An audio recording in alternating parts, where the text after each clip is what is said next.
بسم اللہ الرحمن الرحیم۔ خبر ان و اخواتها من المرفوعات، خبر ان من المرفوعات، خبر ان و اخواتها اشباهها من الحروف الخمس الباقیہ وهي ان وكأن ولكن وليت ولعل۔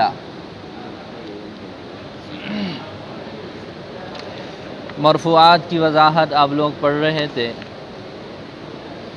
مصنف رحمۃ اللہ علیہ نے مبتدا اور خبر کے بعد آگے ذکر کیا ہے حروف مشبہ بالفعل کی خبر کو۔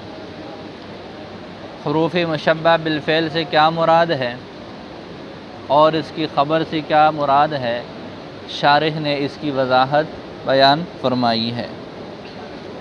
تو خبر ان و اخواتها، ان اور اخوات اختن کی جمع۔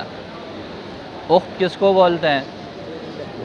بولو، بہن کو بولتے ہیں، یعنی ان اور اس کی بہنیں، ان اور اس کی بہنیں۔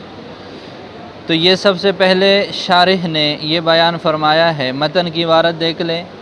خبر ان و اخواتها هو المسند بعد دخول هذه الحروف، کہ مرفوعات میں سے ایک مرفوع ان اور اس کے اخوات کی خبر ہے، یعنی حروف مشبہ بالفعل کی خبر ہے۔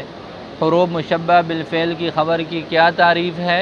تو خود ہی ماتن نے اس کی وضاحت فرمائی، هو المسند بعد دخول هذه الحروف، کہ جب یہ حروف ان میں سے کوئی ایک داخل ہو جائے، یہ نواسخ ابتدا میں سے ہے، مبتدا اور خبر پر داخل ہوتے ہیں، لہذا جب یہ مبتدا اور خبر پر داخل ہونے کے بعد ان کے دخول کے بعد کلام میں جو چیز مسند بنے، کلام میں جو چیز مسند بنے وہ ان کے لیے خبر ہے۔ تو ان اور اس کے اخوات کی خبر کی تعریف کیا ہو جائے گی کہ وہ چیز جو ان حروف کے داخل ہونے کے بعد کلام میں مسند بنے، یہ حروف مشبہ بالفعل کے لیے خبر ہے۔ جی شرح میں دیکھیں، ای من المرفوعات، من المرفوعات کا لفظ نکال کر ترکیب کی طرف اشارہ فرمایا کہ خبر ان و اخواتها یہ مبتدا ہے اور ان کی خبر یہاں پر محذوف ہے من المرفوعات، یعنی مرفوعات میں سے ان اور اس کے اخوات کی خبر ہے۔ آگے پوری عبارت ذکر کی ہے، ای من المرفوعات خبر ان و اخواتها، من المرفوعات یہ خبر مقدم ہے اور خبر ان و اخواتها یہ اس کے لیے مبتدا مؤخر ہے، لہذا یوں اس کی ترکیب ہو جائے گی۔ یہ آگے اشباہیہ کا لفظ کیوں ذکر کیا، اس کی وضاحت کی ذرا کچھ میں نے اشارہ کر لیا کہ جی اخوات اختن کی جمع، اور اختن کس کو بولتے ہیں؟ بہن کو بولتے ہیں۔ اخت کس کو بولتے ہیں؟ بہن کو بولتے ہیں۔ تو یہ تو بہن ہونا یہ تو ذوی العقول کا خاصہ ہے، بہن ہونا، بھائی ہونا، والد ہونا، ماں ہونا، والدہ ہونا، بیوی ہونا، یہ سارے کیا ہیں؟ یہ وہ رشتے ہیں جو ذوی العقول کے ہوتے ہیں۔ تو ان اور اخوات یہ تو ذوی العقول نہیں ہے، یہ تو حرف ہے، جو حروف میں سے ایک حرف ہے جن کا کوئی معنی اور مفہوم الگ سے ہوتا ہی نہیں ہے۔ تو اس وجہ سے اس کے لیے یہ اختن کا لفظ کہنا یہ تو ٹھیک نہیں ہے۔ تو اس کا جواب دیا کہ یہاں پر اخت سے مراد اس کا مشابہ مراد ہے، شبیہ مراد ہے۔ کیا مراد ہے؟ شبیہ مراد ہے۔ اشباہ مراد ہے اخوات سے، اور وہ کس تعلق سے؟ وہ یہ ہے، تعلق یہ ہے کہ جی بہن ایک دوسرے کے ساتھ آپس میں لازمی طور پر کسی نہ کسی معاملے میں مشابہت رکھتی ہے۔ دو بہنیں ہوتی ہیں، شکل ایک جیسی ہوتی ہے، ہاں، بات کرنے کا طریقہ ایک جیسا ہوتا ہے، چلنے پھرنے کا انداز بعض مرتبہ ایک جیسے ہوتا ہے، بعض مرتبہ ہر چیز ایک جیسی ہوتی ہے، چلنا پھرنا، بات کرنا، معاملات، ٹھیک ہے۔ تو لہٰذا دو بہنوں میں ایک بات پائی جاتی ہے کہ وہاں پر مشابہت ہوتی ہے، وہاں پر کیا ہوتی ہے؟ مشابہت ہوتی ہے۔ تو جہاں پر اخت ہو جو حقیقی ہے اس کو مشابہت لازم ہے، اخت یہ ملزوم ہے، اور مشابہت ہونا، شباہت کا ہونا، شبیہ کا ہونا یہ اس کے ساتھ کیا ہے؟ لازم ہے۔ تو یہاں اخت کا لفظ ذکر کر کے اس کے لازمی معنی کو بیان کرنا مقصود ہے۔ اخت کا لفظ ذکر کر کے کون سا معنی مراد لیا ہے؟ یہ منطق میں آپ یہ اصطلاح پڑھتے رہتے ہیں کہ جی یہ ذکر الملزوم ہے اور ارادت اللازم ہے۔ ذکر الملزوم و ارادت اللازم، ملزوم کو ذکر کر کے ارادہ کس چیز کا لیا جائے؟ جو بات اس کو لازم ہے۔ تو اخت مراد یہاں پر نہیں ہے، بلکہ اخت سے مراد کیا ہے؟ جو اخت کو لازم ہے۔ اخت کو کیا بات لازم ہے؟ مشابہت کا ہونا، کہ جی ایک بہن دوسرے بہن کے ساتھ مشابہ ہوتی ہے، تو اس وجہ سے یہاں پر اخوات سے مراد اشباہ ہے۔ مراد کیا ہے کہ جی انا اور انا کے ساتھ مشابہت رکھنے والے باقی حروف، انا اور انا کے ساتھ مشابہت رکھنے والے باقی حروف مراد ہو جائیں گے۔ تو یہی بات ذکر کی ہے، اس اعتراض کو جواب دیا، ای اشباہہا خبر انا و اخواتہا ای اشباہہا، یہ اشباہ جو ہے یہ اخوات کا معنی ذکر کیا ہے۔ باقی مصنف رحمۃ اللہ علیہ نے من الحروف الخمسۃ الباقیہ سے وہ تعداد بیان فرمائی ہے کہ وہ کتنی ہیں اور کون کون سے ہیں، تو فرماتے ہیں کہ باقی 5 ہیں اور وہ آگے آنے والے ہیں۔ تو فرماتے ہیں کہ من الحروف الخمس الباقیہ، باقی 5 حروف میں سے وہی انا وکأن ولکن ولیت ولعل، یہ ہے حروف مشبہ بالفعل۔ تو ٹوٹل کتنے ہیں بھائی؟ 6 ہو گئے، اور اخوات کتنے ہیں؟ 5 ہیں، تو وہ 5 آگے یہاں پر ذکر کیے ہیں۔ جی بات سمجھ آ رہی ہے؟ آج تو ذرا مشکل ہے کہ سمجھ آ جائے، لیکن سبق آسان ہے، سبق آ جاؤ آسان ہے، کوئی مشکل نہیں ہے۔ وَهُوَ مَرْفُوعٌ بِهَذِهِ الْحُرُوفِ لَا بِالْإِبْتِدَاءِ عَلَى الْمَذْهَبِ الْأَصَحِّ، یہاں سے مصنف رحمۃ اللہ علیہ نے ایک اختلافی مسئلہ بیان فرمایا ہے۔ وہ اختلافی مسئلہ کیا ہے؟ اختلافی مسئلہ یہ ہے کہ جی آپ لوگوں نے پڑھ لیا کہ حروف مشبہ بالفعل یہ نواسخ ابتدا میں سے ہیں۔ نواسخ ابتدا کا مطلب کیا ہے؟ نواسخ ابتدا کا مطلب یہ ہے کہ یہ مبتدا اور خبر پر داخل ہوتے ہیں۔ پہلے ابتدا عامل تھا، اب اس نے ابتدا کا جو عمل ہے اس کو منسوخ کر دیا۔ اس کو کیا کر دیا؟ اس کو منسوخ کر دیا، اس کو ختم کر دیا، اور خود سے اپنا عمل کرنا شروع کر لیا۔ تو یہ نواسخ ابتدا، نواسخ ابتدا کئی ہیں، جیسے افعال ناقصہ یہ بھی نواسخ ابتدا میں سے ہیں، ما اور لا یہ بھی نواسخ ابتدا میں سے ہیں۔ اسی طرح حروف مشبہ بالفعل بھی کیا ہیں؟ نواسخ ابتدا میں سے۔ لہٰذا زید قائم یہ ایک مبتدا اور خبر ہے، اس کے بارے میں آپ لوگ وضاحت پڑھ چکے ہو کہ زید قائم میں زید مبتدا ہے، قائم اس کی خبر ہے، دونوں مرفوع ہیں۔ دونوں کو رفع کس نے دیا؟ اصح مذہب کے مطابق آپ لوگوں نے پڑھ لیا تھا کہ دونوں کا عامل ابتدا ہے، جو ایک مانوی چیز ہے۔ وہ اختلاف پڑھا تھا نا آپ لوگوں نے، بعض نے کہا تھا کہ جی مبتدا میں تو ابتدا ہے، لیکن آگے خبر میں وہ مبتدا عامل ہے۔ بعض نے یہ کہہ دیا کہ نہیں، آپس میں ایک دوسرے میں خود ہی ایک دوسرے کا عامل ہے، مبتدا خبر میں اور خبر و عامل میں۔ لیکن اصح قول آپ لوگوں نے کیا پڑھ لیا تھا؟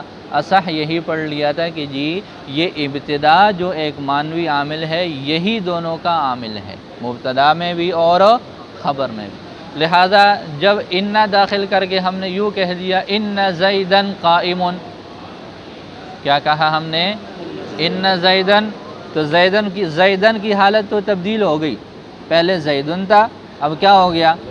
تو یہ تو پتہ چل گیا کہ جی اب انا کے آنے کی وجہ سے ابتدا اب اس میں عامل نہیں رہا، لہٰذا یہ انا ہی اس کا عامل ہے۔ لیکن قائم تو پہلے کی طرح ہے، پہلے بھی زید قائم تھا اور اب کیا بن گیا؟ ان زیدن قائم۔ تو جیسے مبتدا اور خبر میں خبر پر رفع ہے، اسی طرح اب جب انا ہم نے داخل کر دیا تو اب بھی قائم پر رفع ہی ہے۔ تو اس پر یہ جو رفع ہے اس کی حیثیت میں اختلاف ہے۔ اس کی حیثیت میں کیا ہے؟ اہل بصرہ حضرات یہ فرماتے ہیں کہ جی اب یہ مرفوع ہونا انا کی وجہ سے ہے، اب اس کا پہلے جو ابتدا کی وجہ سے یہ مرفوع تھا وہ والا قصہ ختم ہو گیا، وہ والی حیثیت اب اس کی ختم ہو گئی۔ جبکہ اس کے برعکس جو دوسرے حضرات ہیں، دوسرے حضرات سے مراد اہل بصرہ کے مقابلے میں کون ہوتے ہیں؟ اہل کوفہ ہوتے ہیں۔ وہ فرماتے ہیں کہ نہیں، یہ مرفوع ہے اسی طرح جیسے زید قائم میں مرفوع تھا، لہٰذا وہ فرماتے ہیں کہ انا کا عمل صرف زید میں تو ہے، لیکن قائم میں نہیں ہے۔ یہ قائم اسی طرح وہ ماقبل کی طرح جو ہے یہ مرفوع ہے، یہاں پر ان کا کوئی اثر نہیں ہے۔ تو یہ ایک اختلافی مسئلہ ہے۔ تو شارح نے یہاں پر اس بات کو ذکر فرمایا کہ جی اصح قول، جو اصح مذہب ہے، جو اہل بصرہ کا مذہب ہے، وہ یہی ہے کہ اب یہ جو خبر ہے یہ خبر مرفوع ہے، اور اس خبر کا مرفوع ہونا حروف مشبہ بالفعل کی وجہ سے ہے۔ یہ پہلے جیسے مرفوع تھا اس طرح یہ مرفوع نہیں ہے۔ دیکھو وَهُوَ مَرْفُوعٌ بِهَذِهِ الْحُرُوفِ، اور یہ جو خبر ہے، ہوا ضمیر کا مرجع کیا ہے؟ خبر۔ یہ جو خبر ہے مرفوع بهذه الحروف، یہ ان حروف کی وجہ سے مرفوع ہے، لا بالابتداء، نہ کہ ابتداء کی وجہ سے، علی المذہب الاصح، اصح مذہب کے مطابق۔ مطلب غیر اصح بھی ہے، اور غیر اصح کیا ہے؟ وہ میں نے بتایا کہ اہل کوفہ کا مذہب ہے، اور وہ یہ فرماتے ہیں کہ یہ حروف مشبہ بالفعل کے اسم کے بعد جو خبر ہے یہ خبر مرفوع بالابتداء ہے، جیسے مبتدا اور خبر میں تھا، یہ ان حروف مشبہ بالفعل کی وجہ سے مرفوع نہیں ہے۔ بات سمجھ آ گئی؟ بولیں آگے، لأنها لما شابہت الفعل المتعدیہ کما یجیء عملت رفعا و نصبا سے، مصنف رحمۃ اللہ علیہ نے وہ وجہ بیان فرمائی ہے کہ جس کی وجہ سے یہ حروف عامل ہیں۔ آپ لوگوں نے ان حروف کا نام کیا پڑھا ہے؟ حروف مشبہۃ بالفعل، حروف مشبہۃ بالفعل، ایسے حروف جو فعل کے ساتھ مشابہ ہیں۔ مشابہت کس کے اعتبار سے ہے؟ تین طرح کی مشابہتیں ہو سکتی ہیں۔ نمبر ایک لفظی اعتبار سے، نمبر دو معنوی اعتبار سے، نمبر تین عمل کے اعتبار سے۔ کس کے اعتبار سے؟ عمل کے اعتبار سے۔ یہ لفظی اعتبار سے بھی مشابہ ہیں، عمل کے اعتبار سے بھی یہ جو ہے معنی کے اعتبار سے بھی مشابہ ہیں، تو ہم نے پھر اس کو معنوی اعتبار سے بھی مشابہ قرار دے دیا۔ لفظی اعتبار سے کیسے مشابہ ہیں؟ لفظی اعتبار سے ایسے ہے کہ جی یہ ثلاثی اور رباعی ہے۔ انا، انا، لیتا، یہ کیا ہے؟ انا ایک مشدد ہے اور ایک غیر مشدد ہے، تو مشدد کتنے حرف ہوتے ہیں؟ دو۔ انا بھی تین بن گئے، انا بھی تین بن گئے، لیتا یہ بھی کتنے بن گئے؟ تین بن گئے، تو یہ ثلاثی ہے۔ آگے کا انا، لاکنہ اور لعل، یہ تینوں کیا ہے؟ یہ رباعی ہے۔ تو جیسے افعال میں کچھ ثلاثی ہیں اور کچھ رباعی ہیں، اسی طرح یہ بھی ہیں، اور افعال میں بھی ان کا تعلق اور ان کی مشابہت ہے فعل متعدی کے ساتھ۔ کس کے ساتھ ہے؟ فعل متعدی کے ساتھ۔ تو جیسے افعال متعدیہ کچھ ثلاثی ہوتے ہیں کچھ رباعی ہوتے ہیں، اسی طرح ان حروف میں بھی تین ثلاثی ہے اور تین رباعی۔ تو یہ تو ہو گئی لفظی اعتبار سے مشابہت، کہ یہ لفظی اعتبار سے بھی افعال متعدیہ کے مشابہ ہیں۔ معنوی اعتبار سے بھی مشابہ ہیں۔ آپ لوگ یہ پڑھ چکے ہو کہ ان میں سے انا اور انا یہ کس معنی میں آتا ہے؟ معلم الانشاء سے پہلے آپ لوگ پڑھ چکے ہو پچھلے سال کہ وہاں پر جی بے شک کا لفظ جب آ جاتا ہے، فی الواقع کا لفظ آ جاتا تھا، یقیناً کا لفظ جب آ جاتا تو آپ وہاں پر کیا ترجمہ کرتے؟ انا اور انا کے ساتھ اس کو کر لیتے۔ مطلب یہ تحقیق کے معنی کے لیے اس کا استعمال ہوتا ہے۔ حققت، کس معنی کے لیے؟ حققت، کہ میں نے ان زیدن قائمن کا مطلب کیا ہے؟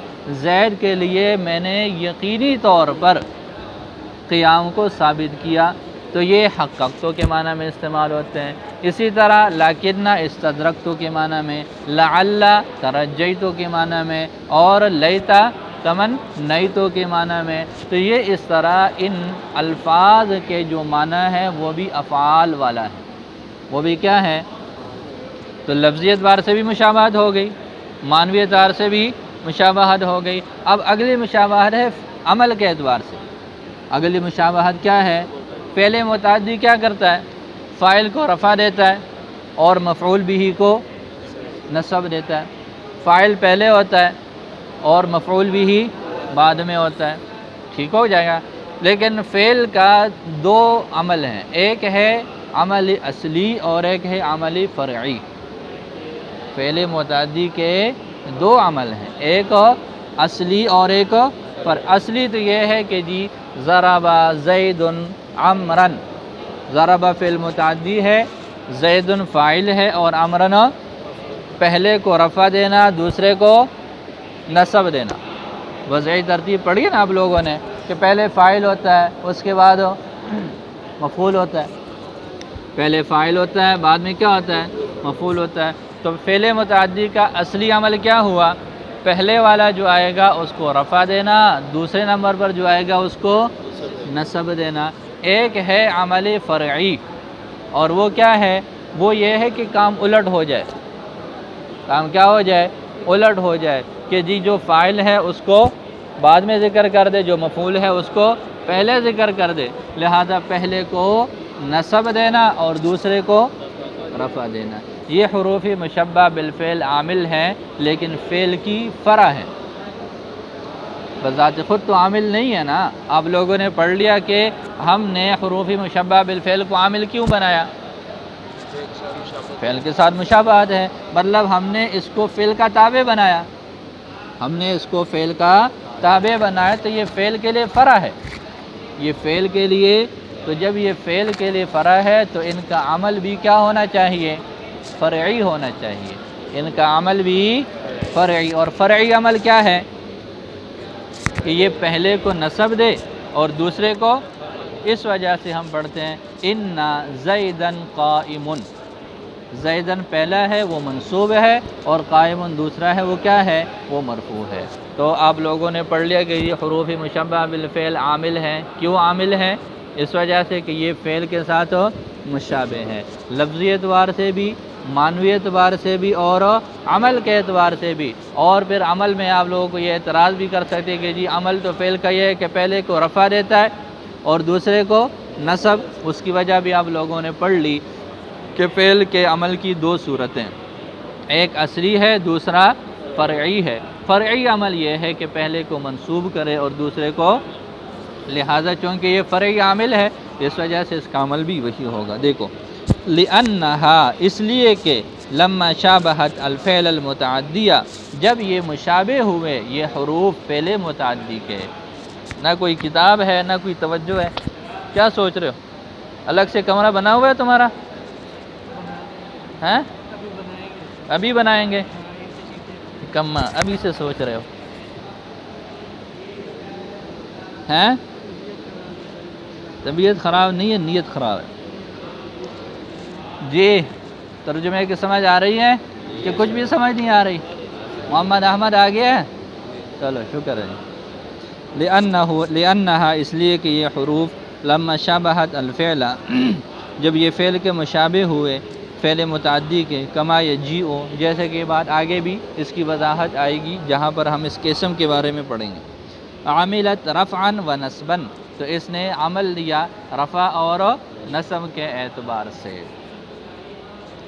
جی چلے آگے ہیں؟ تھوڑا سا پڑھ لو آگے، آسان۔ ہوا ای خبر ان و اخواتها هو المسند بعد دخول هذه الحروف، ہوا کے بعد ضمیر کا مرجع ذکر کیا، ضمیر کا مرجع کیا ہے؟ بولو، خبر ان و اخواتها ہے، تو لہذا یہ تو واضح ہے۔ المسند کے بعد الی شیء آخر، جو مسند ہو، مسند کی دو حیثیتیں، ہاں، مسند الی اور مسند بھی، تو یہاں پر آگے اس کا صلہ ذکر کیا کہ یہاں پر مسند سے مراد کیا ہے؟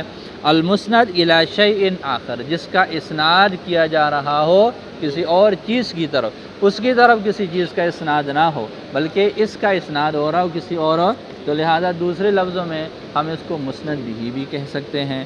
بعد دخول هذه الحروف، ان حروف کے بعد، الحروف یہ جمع ہے، تو یوں کہا کہ جی ان حروف کے داخل ہونے کے بعد جو چیز مسند بنے وہ خبر ہے، ان حروف کے داخل ہونے کے بعد جو چیز، تو یہ حروف ایک ساتھ تو سارے جمع ہو ہی نہیں سکتے۔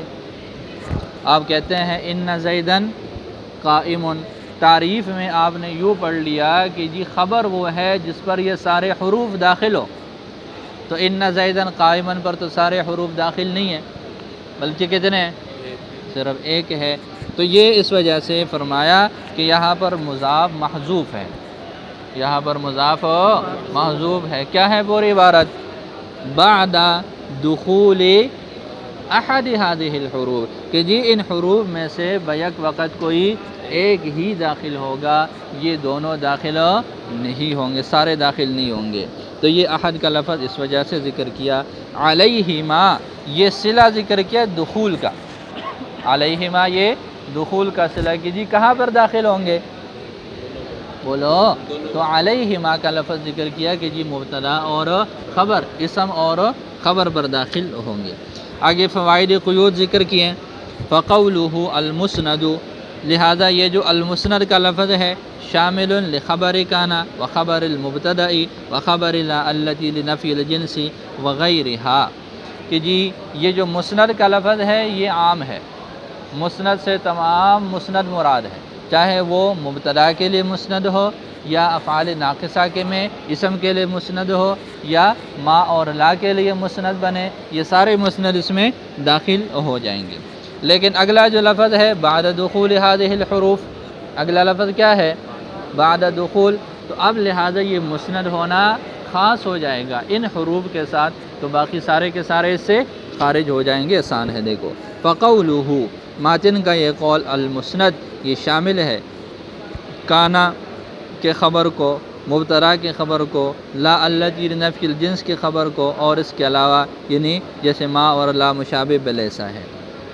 وبقولہ اور ماتن کے اس قول بعد دخول هذه الحروف خرج نکل گئے جمیعها عنہ، یہ سارے کے سارے اس سے، کس سے؟ یعنی حروف مشبہ بالفعل کی خبر کی تعریف سے یہ سارے نکل جائیں گے. جی یہاں تک بات سمجھ آ گئی؟ بولو. آگے ایک اعتراض ہے اور اس کا ایک جواب ہے، بس یہی پڑھنا ہے آج اور کچھ نہیں پڑھنا. اعتراض کیا ہے؟ اعتراض یہ ہے کہ یہ ایک مثال ہے ان زیدن یقوم ابوہ، یہ اچھی طرح سمجھ لے، آگے کئی مقامات پر یہ اعتراض بار بار آئے گا. یہ جتنے بھی ہیں مرفوعات میں منصوبات میں جن کا تعلق کانا کے ساتھ ہو یا جن کا تعلق انا کے ساتھ ہے یا ما اور لا کے ساتھ ہے، سب میں جو ہے وہ جہاں پر خبر کی بات ہوگی یہ والا اعتراض وہاں پر جو ہے وہ آئے گا. اعتراض کیا ہے؟ اعتراض سمجھنے سے پہلے مثال کو دیکھ لیں. ان زیدن یقوم ابوہ، کیا مثال ہے؟ ان زیدن یقوم ابوہ، ترکیب اس کی کرے کیا کریں گے؟ ان ہر مشبہ بالفعل ہے، زیدن اس کا اسم ہے، اور آگے کیا ہے؟ یقوم ابوہ، یہ پورا کا پورا اس انا کے لیے یہ ترکیب ہے نا اصل. لیکن اب اعتراض سمجھے، اعتراض کہاں پر ہوتا ہے؟ اعتراض یہ ہے کہ جی یقوم فعل ہے، احد اس کا فاعل ہے، اور فعل مسند ہوتا ہے کہ مسند الیہ؟ بولو. مسند بھی ہوتا ہے نا، مسند ہوتا ہے، مسند الیہ تو نہیں ہوتا. اب یقوم پر اعتراض ہوا. یقوم پر اعتراض کیسے ہوا؟ اعتراض اس طرح ہوا کہ جی آپ نے کہا کہ انا ہر مشبہ بالفعل کی خبر کی تعریف کیا پڑھی آپ لوگوں نے؟ جو انا کے داخل ہونے کے بعد کلام میں مسند بنے. لہذا اس مثال میں ان زیدن یقوم ابوہ میں جو یقوم ہے یہ مسند بن رہا ہے. یہ کیا بن رہا ہے؟ مسند تو ہے نا، لیکن یہ خبر نہیں ہے. مسند تو ہے لیکن خبر نہیں ہے. یقوم ابو، آپ لوگوں نے پہلے ترکیب کی، ترکیب میں کیا کیسے کی ترکیب؟ زید اس کا اسم ہے، پھر آگے صرف یقوموں کے بارے میں بتایا کہ خبر ہے، کہ پورا بتایا کہ یقوم ابو ہو یہ خبر ہے؟ تو یقوم ابو ہو، یقوم فعل ہوگا، ابو ہو اس کا فاعل ہوگا، یہ جملہ فعلیہ خبریہ ہو کر پھر خبر بنے گا نا. صرف یقوم تو خبر نہیں ہے کہ ہے خبر؟ بولو. خبر نہیں ہے، یہ پکی بات ہو گئی نا. اب دیکھیں ان زیدن یقوم ابوہ میں یقوم ایک واقع ہے انا کے بعد، اور مسند بھی ہے. مسند ہے کہ نہیں ہے یقوم؟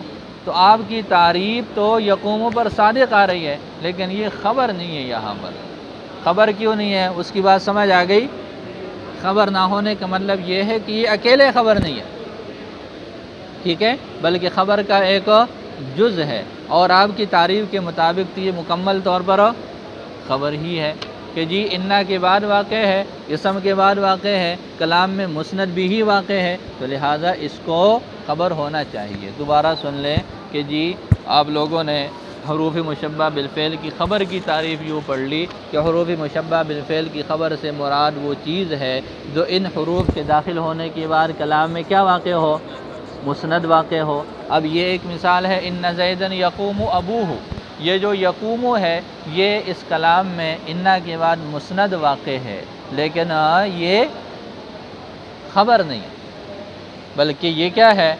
یقوم فعل ہے، زید اس کا فاعل ہے، پھر یہ فعل اور فاعل آپس میں ملیں گے، پھر ان دونوں کا مجموعہ مل کر خبر بنے گا، اکیلے طور پر یقوم یہ خبر نہیں ہے۔ اور آپ کی تعریف کے مطابق تو اکیلے یقوم پر ہی خبر کا جو ہے وہ اطلاق ہو سکتا ہے کہ یہ انا کے بعد واقع ہے اور کلام میں مسند ہے۔ بات سمجھ آ گئی؟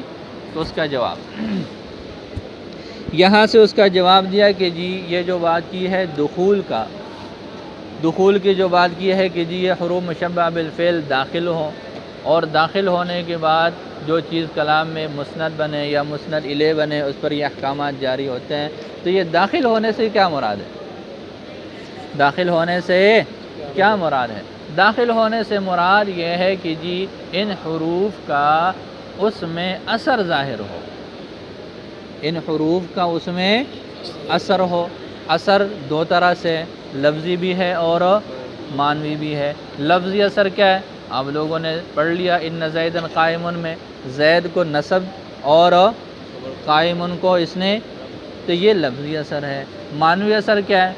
معنوی اثر یہ ہے کہ زیدن قائمن آپ لوگوں نے پڑھ لیا کہ جی زید قائم ہے، پہلے کوئی تحقیق نہیں تھی، پہلے کوئی پکی بات نہیں تھی، اب جب انا کو داخل کر لیا تو انا نے اپنا اثر دکھایا، اور اثر دکھا کر یہ بتا دیا کہ جی یقینی بات ہے، پکی بات ہے کہ آج آپ لوگ مدرسے آئے ہوئے ہیں، آج آپ لوگ مدرسے آئے ہوئے ہیں۔ اس وجہ سے کسی کے ذہن میں کیا چل رہا ہے، کسی کے ذہن میں کیا چل رہا ہے جو پہلے عام طور پر یہ 15 دنوں میں چل رہا تھا، اب یہ پکی بات ہو گئی کہ اب مدرسے میں آ گئے ہو، لہذا وہ ساری وضاحتیں، وہ ساری باتیں، وہ ساری تفصیلات اب محذوب ہو گئیں ششمائی امتحان تک، وہ ساری وضاحتیں کیا ہو گئی ہیں؟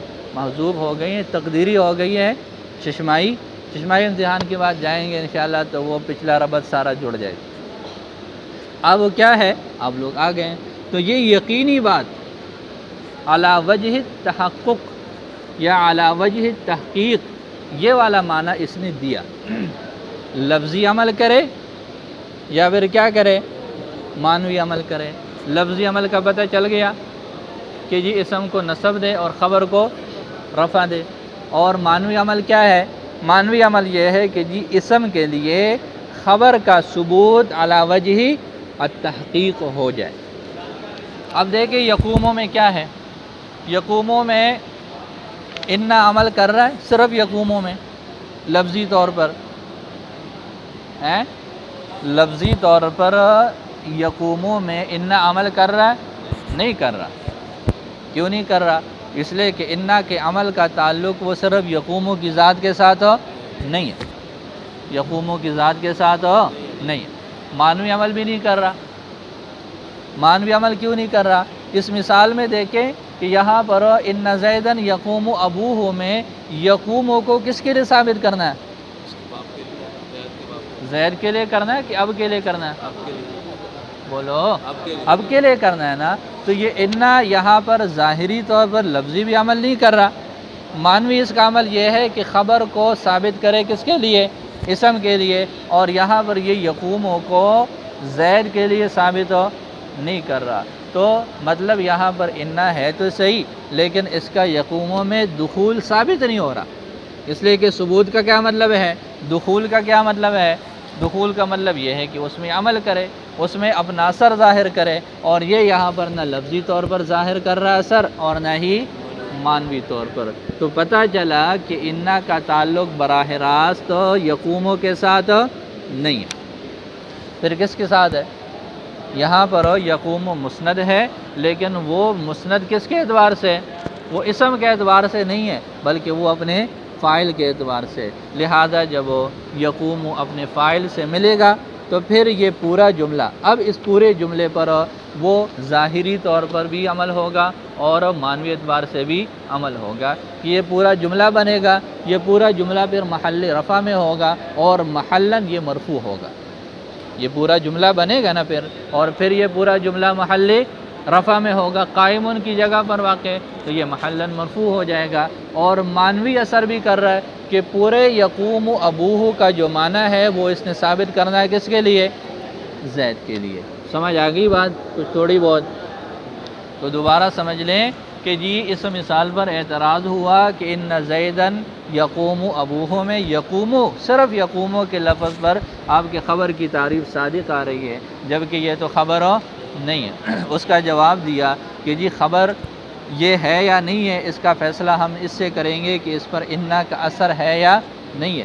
کہ انا داخل ہو تو داخل ہونے کا مطلب یہ ہے کہ انا کا اثر وہاں پر ظاہر ہو، اور انا کے عمل کی دو صورتیں، لفظی عمل اور معنوی عمل۔ یہ جو یقومو ہے اس پر انا نہ لفظی طور پر عمل کر رہا ہے نہ معنوی طور پر عمل کر رہا ہے، لہٰذا جب یہ یقوم ابوہ کے ساتھ جڑ جائے گا پھر جا کر اس پر انا کا اثر ظاہر ہوگا، لفظی اعتبار سے بھی کہ لفظاً یہ اس کو رفع دے گا، لفظاً ہو نہیں سکتا تو محلاً بن جائے گا، اور معنوی اعتبار سے بھی کہ یقوم ابوہ کے معنی کو اس نے ثابت کرنا ہے کس کے لیے؟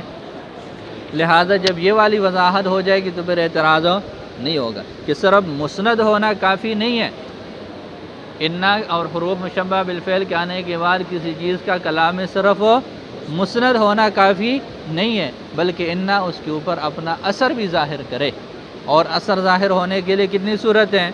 دو صورتیں، لفظی بھی اثر ظاہر کرے اور معنوی بھی اثر ظاہر کرے۔ دیکھو